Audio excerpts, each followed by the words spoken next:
sénégalais souvent en difficulté. Qu'est-ce que vous en pensez? Vous avez la parole. Parole aux auditeurs. L'actualité, qu'en pensez-vous? Le premier intervenant, c'est Boubacar Seye, c'est le président de l'ONG Horizon Sans Frontières, spécialisé sur les questions de migration. Boubacar Seye, bonjour. Bonjour. Il y a également le journaliste Abdoulaye Ndiaye, il a travaillé quelques années à l'étranger. Nous allons le retrouver dans quelques instants. D'abord, Boubacar, qu'est-ce que vous pensez de la situation de certains diplomates sénégalais qui sont en difficulté? Le dernier cas en date, c'est ce qui est arrivé au consul du Sénégal à Marseille. Avant cela, il y a eu ce diplomate sénégalais qui a été, en tout cas, tabassé par des policiers tunisiens à l'aéroport de Tunis. Voilà, ce qui se passe aujourd'hui n'est rien d'autre que la conséquence de l'échec des politiques d'intégration dans les pays d'accueil. D'où du fait que dans un pays comme le Sénégal, il n'y a jamais eu, malheureusement, il n'y a jamais eu de politique migratoire capable de prendre en charge la sécurité, de protéger ses fils à l'étranger. Alors, ce qui s'est passé en Tunisie, ce qui s'est passé en France, est un échec de l'intégration. Et aujourd'hui, il faut reconnaître que les politiques d'intégration ont échoué à travers le monde. Il faut reconnaître qu'en matière de migration, pour des raisons économiques et familiales, il n'y a aucune législation en matière de droit international qui protège les migrants. Alors la souveraineté appartient au pays d'accueil qui dit ses droits et ceci se traduit par ces violations. Oui. Alors il y a un échec total. Et pour être efficace, toute politique migratoire doit se baser sur des stratégies d'intégration. Et l'intégration devrait être un processus à double sens qui lie le migrant avec les citoyens autochtones dans une relation constructive aboutissant sur le respect et la tolérance. Malheureusement, c'est ce qui n'existe pas. Oui, justement, par rapport aux diplomates sénégalais basés à Tunis, comment le gouvernement a géré ça? Est-ce que vous êtes satisfait de la façon dont cette affaire a été gérée? Ça, c'est un. La deuxième chose, comment le gouvernement doit gérer le dernier cas, celui qui s'est produit à Marseille? Bon, il faudrait que nous d'abord, nous ne sommes pas du tout même contents parce qu'aujourd'hui, combien de migrants sénégalais ont été violentés à travers le monde? Il y a eu beaucoup de... Le gouvernement ne s'est jamais prononcé. Il a fallu qu'un diplomate, qu'un des leurs soit touché, que ça bouge du côté de la diplomatie. Alors, il faudrait prévoir, c'est qu'il n'y a pas de politique migratoire au Sénégal. Et c'est ça qu'ils confondent. Aujourd'hui, eux-mêmes, ils sont victimes de cet échec, de ce manque de politique migratoire-là.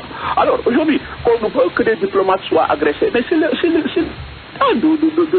l'absence de cette politique migratoire-là dans notre pays que nous déplorons vivement. Alors maintenant, sur le cas de ce qui s'est passé en France hier ou avant-hier, je crois une information judiciaire. Il faudrait que la lumière soit faite sur cette histoire-là. Maintenant, alors du côté des autorités sénégalaises, il faut dire que pratiquement, nous l'avions dit, il faudrait dissocier encore une fois ce dossier-là de la diplomatie. Oui. Alors la migration est autre chose. Alors nous allons d'échec en échec tant que le dossier migratoire dans notre pays est associé à la diplomatie sénégalaise qui malheureusement dans ce dossier-là, nous ne travaillons pas, ou du moins, nous ne travaillons pas. Nous ne sommes pas du tout contents, nous ne sommes pas satisfaits. Alors aujourd'hui, ça bouge parce qu'un diplomate a été agressé, mais combien de Sénégalais sont primés aujourd'hui? Combien de Sénégalais sont, voire même tués à travers le monde sans que l'État ne bronche? Et là aussi, nous le dénonçons vivement. Très bien. Merci Boubacar Seye, président de l'ONG Horizon Sans Frontières. Abdoulaye Ndiaye, vous êtes en ligne, bonjour. Bonjour Antoine. Vous êtes journaliste. Je disais tout à l'heure que vous avez eu à travailler quelques années à l'étranger. Deux diplomates sénégalais malmenés à moins d'un mois. Qu'est-ce qui se passe? On est tenté de se poser une telle question. Vous, que dites-vous de ces deux affaires? Je crois qu'il faut revenir un peu, Antoine, à la définition de la diplomatie. Je crois que la diplomatie, c'est quand même l'école de la représentation d'un pays avec des obligations de réserve, avoir une bonne tenue, sans oublier l'action qui consiste à promouvoir les bonnes relations entre votre propre pays et le pays où vous le représentez. Et à partir de ce moment-là, je crois que ce qu'il faut retenir, c'est qu'il y a des profils diplomatiques qui deviennent nécessaires, qui vous donnent des obligations qui font qu'il y a certaines choses que l'on peut éviter par rapport à d'autres choses. Maintenant, tout se fait sur la base des relations établies de pays à pays, avec le principe de la réciprocité. Quand il y a réchauffement des relations, ou quand il y a des dégels, ou même parfois quand il y a parfois des inconvenances qui sont sentis par des diplomates dans le pays où ils exercent leurs fonctions. Mais tout ça s'analyse, se raisonne et surtout se décide à un niveau qui est quand même un niveau de rapport direct entre les autorités d'un pays et les autorités du pays où sont représentés les diplomates en question. Alors, je retiens dans ce que vous avez dit, bonne tenue. Est-ce que cela signifie que certains de nos diplomates ont des comportements à bannir? Je pense que ce qu'il faut savoir, Antoine, à mon avis, à partir de ma propre expérience quand j'ai été, comme vous l'avez dit tout à l'heure, diplomate, c'est qu'il faut être dans un environnement où on peut éviter beaucoup de choses. Et là-dessus, il y a ceux qui entrent dans la diplomatie qui ne sont pas des diplomates de carrière, et il y a ceux qui sont des diplomates de carrière. Il est évident que puisque c'est une fonction de souveraineté qui est laissée à l'appréciation du président de la République, qui détient le pouvoir régalien, il peut nommer qui il veut au poste diplomatique qu'il souhaite. Mais le préalable, à mon avis, c'est d'être des personnes suffisamment bien élevées dans le sens de la compréhension de l'image du pays qu'ils représentent pour éviter qu'il n'y ait pas parfois des problèmes autour de sa propre personne. Vous avez parlé des deux cas, de Tunisie et de Marseille.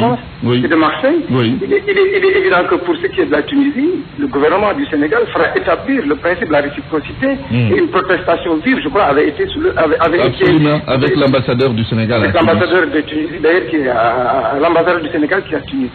Pour ce qui est de la France, bon, il y a beaucoup de controverses autour de cette affaire. Oui. On en parle beaucoup. De quel côté se trouve la vérité? Ou de quel côté se trouve la confusion, ou ceux qui ont été les personnes qui ont été dans le tort, on n'arrive pas à l'établir. Mais je pense que, comme l'a dit tout à l'heure votre invité, une enquête devra déterminer à partir de quel moment il est permis à une police de venir prendre un diplomate, de le malmener sur des faits qui ne sont pas établis, si ces faits ne sont pas établis. Bon, mais cela dit, il faut revenir à la nomination des diplomates. Oui, et justement, Abdoulaye, vous posez le problème du doigt. Deux cas se sont produits récemment, même s'ils ne sont pas identiques. On se souvient, il y a quelques années, de cette affaire du trafic d'alcool au Brésil concernant des diplomates sénégalais. Le choix du diplomate, c'est important. Est-ce qu'on est assez regardant maintenant par rapport à tout cela? Non, mais moi je pense qu'il faut pas généraliser, Antoine. Il est évident que le Sénégal a combien de diplomates qui sont représentés dans pas mal de pays. Il est évident que 3 ou 4 cas ne suffisent pas pour pouvoir jeter l'anathème sur tout un corps et sur toute une carrière. Mais il est évident qu'il faut que les gens soient très regardants. Une fonction, il faut savoir l'habiter avec les principes qui l'ordonnent, l'organisent, avec les exigences qui la constituent. C'est pourquoi je disais que être formé à l'école de la diplomatie, c'est être formé à l'école du bon comportement, de la bonne convenance dans ses rapports avec le pays que l'on représente. L'histoire de notre pays a été marquée par une histoire de grands diplomates, de grandes ambassades, où les gens ont exercé de très bonnes fonctions, qui ont fait qu'aujourd'hui notre pays, quoi qu'on puisse dire quand même, présente relativement une bonne image de pays qui quand même joue un rôle important. Sa géographie est minime, mais sa diplomatie dépasse largement sa géographie. Et ça, c'est un prolongement des différents régimes, des différents systèmes qui sont succédés. Et c'est cette logique dans laquelle, quand même, on a pu percevoir le Sénégal. Maintenant, il y a ces derniers temps, quelques petits couacs que l'on sent, portés par des personnes, soi-disant diplomates. Je pense qu'il y a une analyse à faire. Et surtout, il y a une exigence désormais dans la désignation de certaines personnes, qu'ils soient diplomates ou qu'ils ne soient pas diplomates d'ailleurs. Merci Abdoulaye Ndiaye.